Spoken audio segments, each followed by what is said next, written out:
دوستو محمد رضوان ایک ایسا بندہ ہے جس نے آئی سی یو میں ہونے کے باوجود بھی کھیلنے کے لیے آ گیا تھا۔ دوستو محمد رضوان ایک ایسا بندہ ہے جس نے اکیلے ہی انڈیا کو دھول چٹا دی تھی۔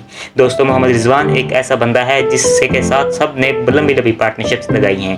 دوستو دوسری طرف دیکھا جائے تو فخر زمان ایک ایسا کلچ پلیئر ہے جس کے سامنے 400 کا یا 500 کا کوئی ٹارگٹ ہوتا ہی نہیں۔ یہ اس ٹارگٹ کو اپنے بائیں ہاتھ کا کھیل سمجھتا ہے۔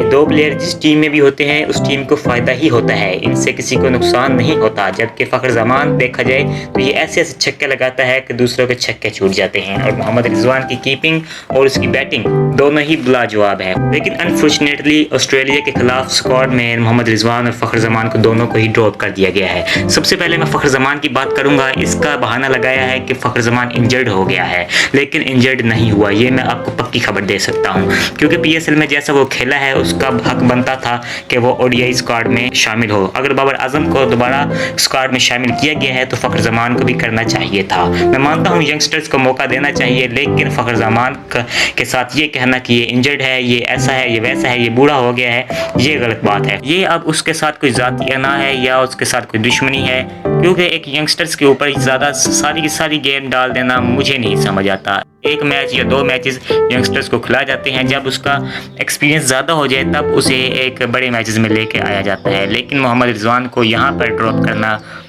بہت ہی غلط ہے، بہت زیادہ غلط۔ حالانکہ اس نے ٹیسٹ سیریز میں بھی اچھا پرفارم کیا ہے، دوسرے پلیئرز کے مقابلے میں تو اچھا ہی پرفارم کیا ہے۔